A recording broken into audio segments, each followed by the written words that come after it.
எல்லோருக்கும் வணக்கங்க. உங்கள் ஜீவா பேசுகிறேன். இப்போ நீங்கள் பார்க்குறது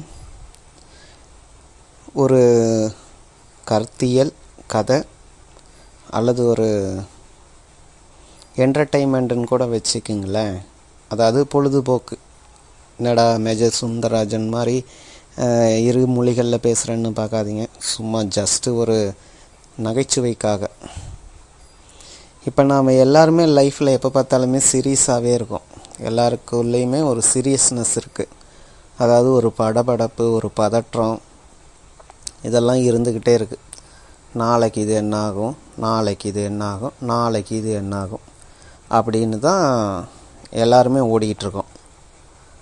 ஆனால் இன்றைக்கி இது எப்படி என்னவோ ஆகுது, என்ன ஆகிட்டுருக்கு அப்படிங்கிறது என்றைக்காவது நாம் கொஞ்சம் அதை ஆழ்ந்து உட்காந்து ரசித்து பார்த்துருக்கோமா? உங்கள் மனதை தொட்டு உங்கள் இதய கதவுகளை தட்டி நீங்கள் கேட்டு பாருங்கள். இதற்கு பதில் என்னவென்று. நமக்கு எப்பொழுதுமே ஏதோ ஒரு பரபரப்பு தொற்றிக்கொண்டே இருக்கிறது. எல்லாவற்றிலும் அது எதுவாக வேண்டுமானாலும் இருக்கலாம்.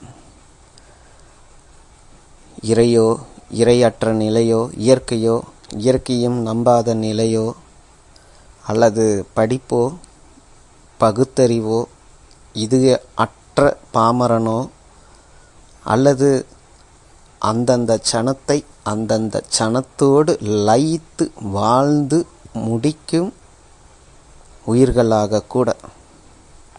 ஆனால் எல்லோருக்குமே பொதுவானது ஒன்று உள்ளது. உங்களிடம் சிறிது நெருப்பு இருந்தால்,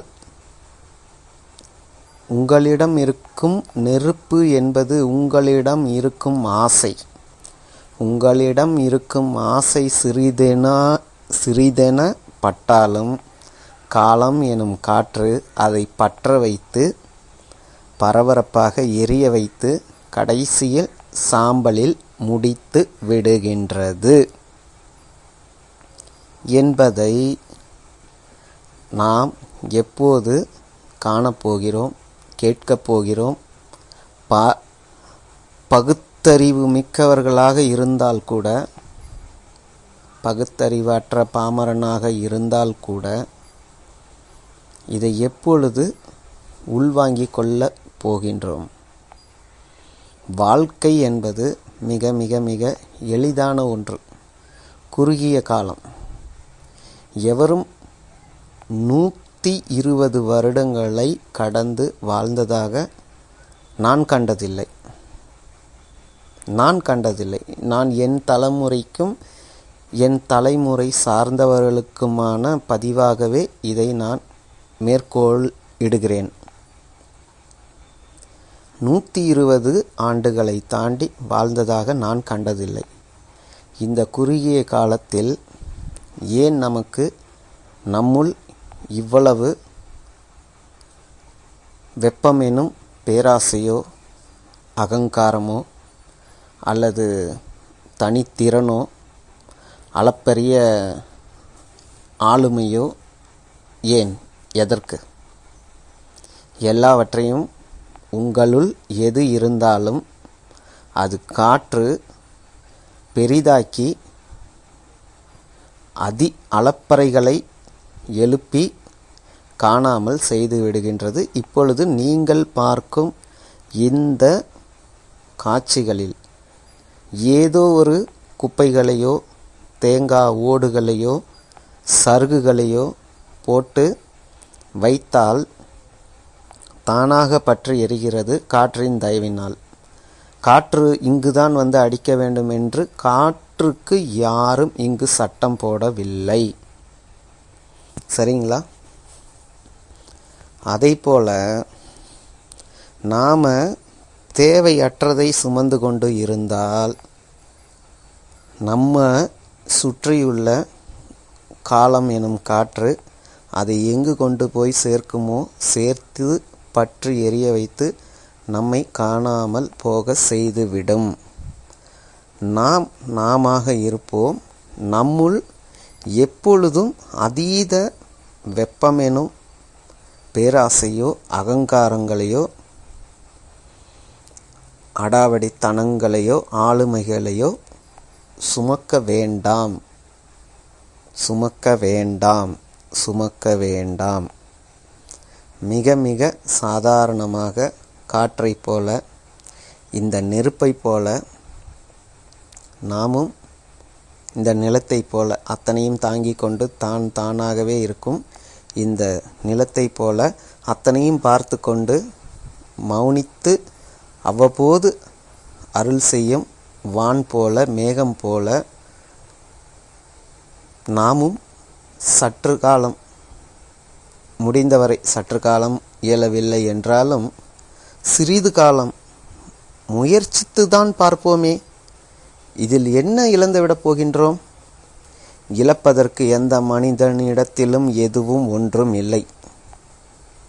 ஆனால் பெறுவதற்கும் படுவதற்கும் உணர்வதற்கும் தான் இந்த வாழ்க்கை, இந்த உறவுகள், இந்த உலகம், நம்ம உடலுக்குள் இருக்கும் இந்த உணர்வுகள். சரியா?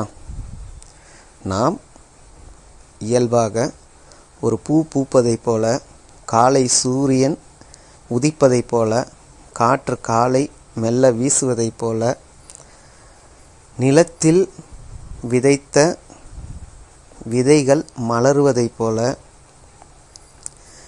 அதீத வெப்பம் பூமி தாங்க முடியாமல் தவளிக்கும் பொழுது தானாக கண்ணீர் சிந்துகின்றதோ அல்லது கருணை மழை பொழிகின்றதோ என்று எனக்கு தெரியாது. தேவைப்படும்போது பொழிகின்றதல்லவா வான்மேகம், கருமேகம், வான்முகில்கள். அதைப்போல நாமாக இருந்துதான் ஒரு சில காலம் அல்லது ஒரு சில மாதம், ஒரு சில வாரம் அல்லது ஒரு சில நாள்கள் அல்லது ஒரு சில நிமிடங்கள் இந்த காணொளியை, இந்த பேச்சை கேட்கும் இந்த சில நொடிகளாவது, சில நிமிடங்களாவது எல்லாவற்றையும் மறந்துதான் கொஞ்சம் கவனியுங்களேன், உங்களை சிந்தியுங்களேன். ஒரு சில நிமிடம்தான். என்ன ஆகப் போகின்றது? என்ன குறையப் போகின்றது? ஒன்றுமில்லை. நான் சொல்வது உங்களுக்கு புரியும் என்ற, நான் பேசுவது 100% மக்களுக்கும் புரியும் என்று நான் எப்பொழுதும் நம்புவதில்லை. 100ல் ஒரு சிலருக்கு புரியாமல் போகலாம், பலருக்கு புரியலாம். புரிந்தவர்களுக்கு முதலில் சென்றடையும், புரியாதவர்களுக்கு பின்னொரு நாளில் சென்றடையும் என்ற நம்பிக்கையில்தான் இந்த பதிவும் இந்த காட்சியும் உங்களுக்கு.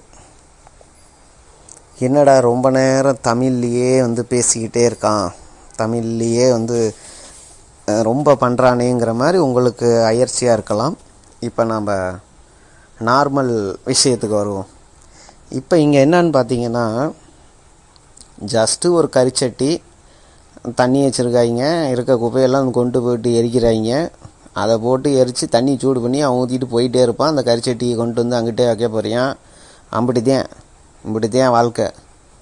நீங்கள் என்ன செஞ்சாலும் செய்யலைனாலும் அதாவது முடிஞ்சால் அதாவது அவன் பாட்டு கொண்டு போய் தூக்கி போட்டு எரிஞ்சிட்டு போயிட்டே இருப்பான்ல. இதைத்தானே சிம்பிளாக நான் சொல்லுதேன். இதுக்கு முன்னே ஒருத்தன் சொன்னான், ரொம்ப வளர்த்தி சொன்னான், 7 நிமிஷமாக சொன்னான். அது உங்களுக்கு புரிஞ்சதா புரியலையான்னு எனக்கு தெரியாது. ஆனால் சிம்பிளாக ஒன்று தான். நீங்கள் என்ன செஞ்சாலும் செய்யலினாலும் ஒருத்தன் அதாவது காரியம் முடிஞ்சால் வேலை முடிஞ்சால் தூக்கி எறிஞ்சிட்டு போயிட்டே இருப்பான்லே. அதற்காக உங்களுடையதுன்னு ஒன்று இருக்கிறதை இழக்கக்கூடாதில்லே. அப்படித்தான் விஷயம். எல்லாம் புரியுதால புரிஞ்சுக்குங்களேன். அடுத்து, யாரோ புகைப்பிடிக்கும் வாய்க்கு முதுகிலிருந்து புகை வருகின்றது. இந்த காட்சிக்குள் இருக்கும் கவிதை. யாரோ பிடிக்கும் புகைப்பிடிக்கும் வாயில் பின்புறம் புகை வந்து கொண்டிருக்கிறது. இதை யார் மீது குற்றம் சொல்வது? யாரை குற்றம் சொல்வது? பதில் கூற தெரியாமல் காற்றோடு சேர்ந்து இந்த புகைகள் காணாமல் போனது போல் இந்த கேள்விக்கான பதிலும் காணாமல் போகின்றது. காணாமல் போகின்றது. நீங்களாக இருங்க. எப்போதும் யாருக்காகவும் எப்பவும் எதையும் உங்களோட தனித்தன்மையை மாற்றிக்காதீங்க. அதை மாற்றினாதான் எல்லாம் கிடைக்கும் அப்படின்னு ஆசைகள், பேராசைகள் உங்கள் கண்முன் காண்பிக்கப்படும். மெய்ப்பொருள் காண்பது அறிவு. எப்பொருள் யார் யார் வாய் கேட்பினும் அப்பொருள் மெய்ப்பொருள் காண்பது அறிவு. திருக்குறளை படியுங்கள். உங்கள் வாழ்க்கைக்கான அனைத்தும் அங்குள்ளது. இது உங்களுக்கான ஒரு சின்ன ஒரு முன் மாதிரி தான். திருக்குறளில் இருந்து தான் இத்தனை விஷயங்களையும் எடுத்திருக்கேன். நீங்கள் திருக்குறள் படிச்சிங்கன்னா இதோட காட்சியும் திருக்குறளும் உங்களுக்கு புரியும். ரொம்ப குழப்பறேன்னு நினைக்கிறீங்க. இருந்தாலும் நான் குழப்புவதாக நீங்கள் நினைத்தாலும் ஒன்றை சொல்லி நிறைவு செய்ய விரும்புகிறேன். எப்பொழுது நீங்கள் எங்கு உண்மையாக இருக்கிறீர்களோ அங்கு நிச்சயம் உங்களுக்கான இடம் ஒன்று. இடம் ஒன்று நிச்சயம் உண்டு. சரிங்களா? இதை தான் நான் சொல்ல வந்தேன். இதுதான் ரொம்ப ரொம்ப சுருக்கமாக சொல்லணும் அப்படின்னா, நீங்கள் எங்கே உண்மையாக இருக்கீங்களோ, அதாவது நீங்கள் இருக்க இடத்த விட நீங்கள் இருக்கும் துறை